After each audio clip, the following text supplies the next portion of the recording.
اور میلاد کو سننے والا نبیوں کی جماعت ہے. بولو سبحان اللہ.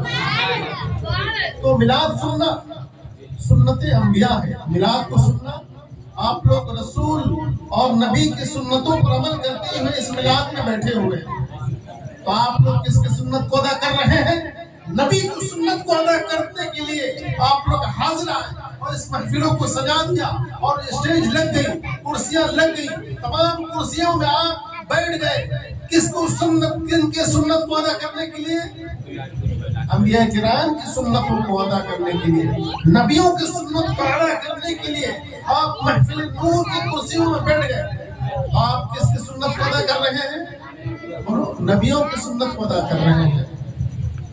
اور ہم کس کی سنت کو ادا کر رہے ہیں؟ ہم ذکر میلاد جو بیان کر رہے ہیں, ہم کس کی سنت کو ادا کر رہے ہیں؟ بولو رب کی سنت کو ادا کر رہے ہیں, یعنی سنت الہی کو ادا کر رہے ہیں. خدا کی سنت کو ادا کر رہا ہے جو اسٹیج میں بیٹھا ہے, اور جو اسٹیج کے نیچے بیٹھا ہے جو سن رہا ہے ذکر رسول, وہ کہے سنت انبیاء کو عمل کر رہا ہے, سنت انبیاء پر چل رہا ہے. تو جہاں ذکر رسول ہوتا ہے وہاں خود خدا بھی قریب ہوتا ہے. جہاں ذکر رسول ہوتا ہے وہاں خود خدا بھی قریب ہوتا ہے. اس لیے جب کوئی بندہ مومن, جب کوئی عالم دین جو عالم بعمل ہو, عالم باصفہ ہو, کوئی عالم دین ذکر میلاد پڑھ رہا ہو تو وہ سنت الہیہ پر عمل کر رہا ہے. اور جو محفل میں جو لوگ سنی مسلمان بیٹھے ہوئے ہیں وہ سنت انبیاء کرام پر چل رہے ہیں.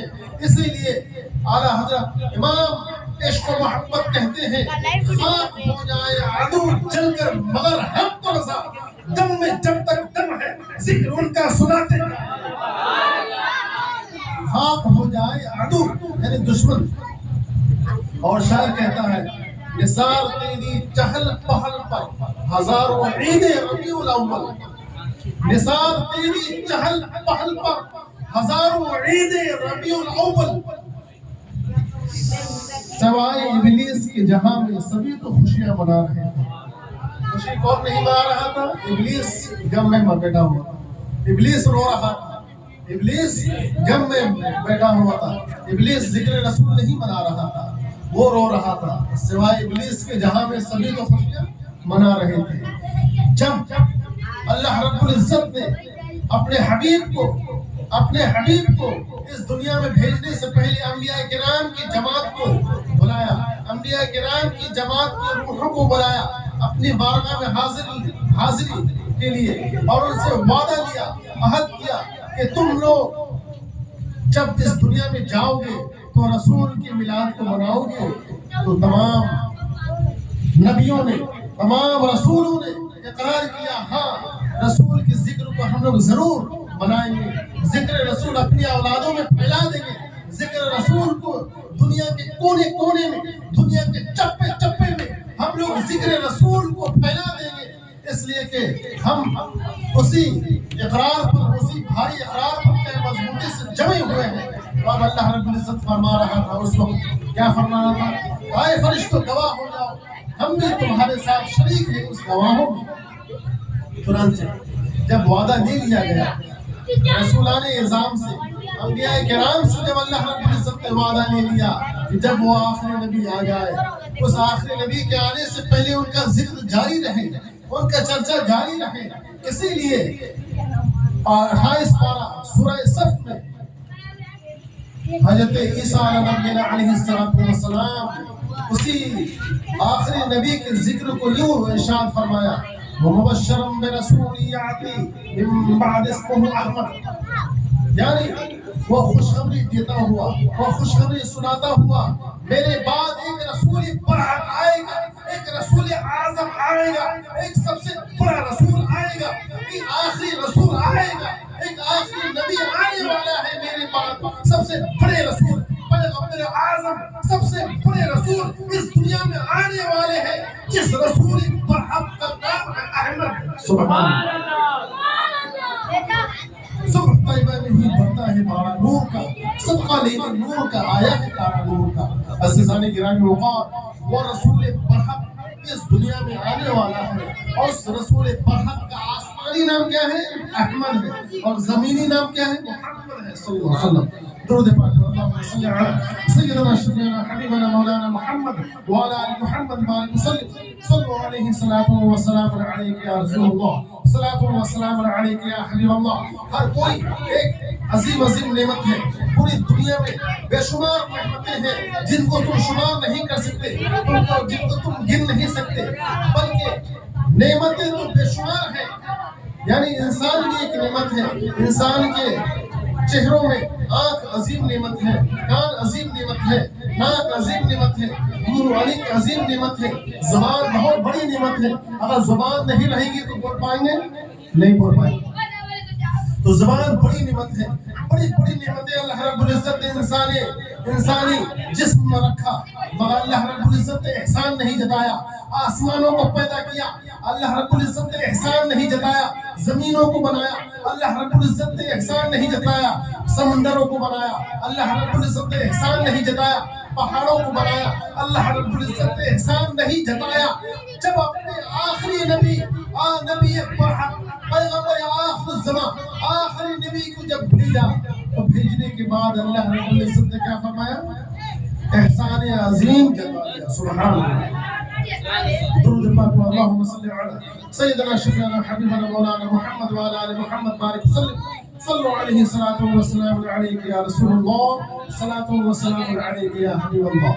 تو نعمتیں تو بے شمار ہیں، نعمتیں بہت ہیں۔ ہوا بھی ایک نعمت ہے، آگ بھی ایک نعمت ہے، پانی بھی بہت بڑی نعمت ہے۔ بڑی نعمت ہے کہ پانی، اگر پانی نہ ملے تو سب پیاسا مر جائے۔ پانی بھی بڑی نعمت ہے، زمین بھی ایک نعمت ہے، مٹی بھی نعمت ہے، بلکہ غرضے کے دنیا کے چپے چپے میں کونے کونے میں اللہ رب العزت نے بڑی بڑی نعمتیں رکھی۔ مگر جب اللہ رب العزت نے اپنی نعمت کو بھیجا، نعمت کبریٰ کو بھیجا، نعمت الکبریٰ اللہ الہی کو بھیجا، یعنی نعمت اللہ کو بھیجا، تو احسان عظیم جتا دیا، احسان عظیم جتایا۔ تو سب سے بڑی نعمت کون ہے؟ نعمت اللہ کون ہے؟ تو حضور احمد محمد مصطفیٰ صلی اللہ علیہ وسلم آخری نعمت ہے، بہت بڑی نعمت ہے، اور وہ اس نعمت کا نام کیا ہے؟ بولو نعمت اللہ۔ نعمت اللہ، نعمت مطلب بولو رحمت۔ حضور کیا ہے؟ رحمت للعالمین۔ حضور کیا ہے؟ رحمت للعالمین ہے۔ جب اللہ رب العزت رب العالمین ہے، وہ اپنے حبیب کو رحمت للعالمین بنا کر بھیجا۔ کیا بنا کر بھیجا؟ رحمت للعالمین بنا کر بھیجا۔ تو آخری نبی کو بھیجا، تو اللہ رب العزت نے قرآن مقدس میں یوں فرمایا: أَلَمْ تَرَ إِلَى الَّذِينَ بَدَّلُوا نِعْمَةَ اللَّهِ كُفْرًا۔ أَلَمْ تَرَ إِلَى الَّذِينَ بَدَّلُوا نِعْمَةَ اللَّهِ كُفْرًا۔ تو نعمت اللہ سے کیا مراد ہے اس آیت کریمہ میں؟ تو سید المفسرین حضرت عبداللہ ابن عباس رضی اللہ تعالی عنہ فرماتے ہیں نعمت اللہ سے یہاں مراد حضور احمد مصطفیٰ محمد مصطفیٰ صلی اللہ علیہ وسلم کی ذات گرامی ہے کہ محمد سے وفا تو نے تو ہم تیرے ہیں، یہ جہاں چیز ہے کیا اللہ قلم تیرے ہیں۔ محمد کی محبت دین حق کی شرط اول ہے، اسی میں ہو کر خامی تو سب کچھ نامکمل ہے۔ تو حضور سے محمد اس محبت، اس نعمت الہی سے محبت بہت بڑی دولت ہے، بہت بڑی دولت ہے۔ ناریوں کا دور تھا، دل جل رہا تھا نور کا۔ ناریوں کا دور تھا، ناری سے کیا مراد ہے؟ کافروں کا دور تھا، مشرکوں کا دور تھا، کفر و شرک کا دور تھا۔ عرب کے سرزمین تھی، مکہ کی سرزمین تھی، وہ کفر و شرک کے بادل چھائے ہوئے تھے۔ اچانک یکایک حضور احمد مصطفیٰ محمد مصطفیٰ صلی اللہ علیہ وسلم آمنہ کے گود سے تشریف لے آتے ہیں۔ اسی لیے شاعر کہتا ہے جہاں تاریخ تھا، سخت کالا تھا، کوئی پردے سے کیا نکلا کہ گھر گھر اجالا تھا۔ سبحان اللہ، سبحان اللہ۔ تو ناریوں کا دور تھا، دل جل رہا تھا نور کا، تم کو دیکھا تو ہو گیا ٹھنڈا کلیجہ نور کا۔ سبحان اللہ۔ نور سے کیا مراد ہے؟ یعنی نور والے مسلمان، یعنی ہر دور میں کم سے کم 7، ہر زمانے میں کم سے کم 7 مسلمانوں کو ہونا ضروری ہے۔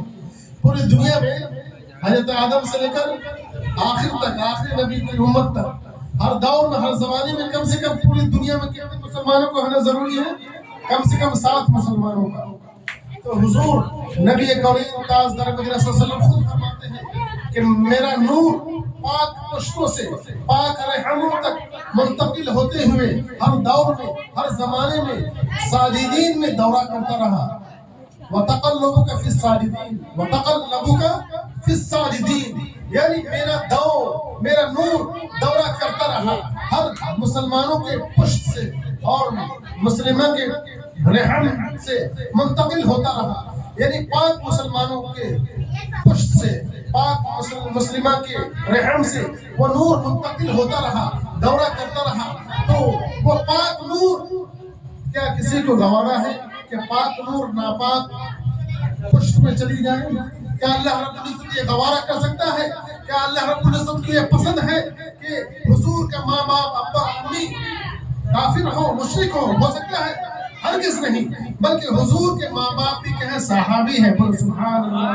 درود پاک اللہم صلی علی سیدنا شفیعنا حبیبنا مولانا محمد وعلی آل محمد بارک وسلم۔ صلوا علیہ صلاۃ و سلام علیک یا رسول اللہ، صلاۃ و سلام علیک یا حبیب اللہ۔ اس لیے کہ اللہ رب العزت کیا فرماتا ہے سورہ بقرہ پارہ 2 میں کیا فرماتا ہے؟ وَلَعَبْدٌ مُّؤْمِنٌ خَيْرٌ مِّن مُّشْرِكٍ، مومن بندہ مومن غلام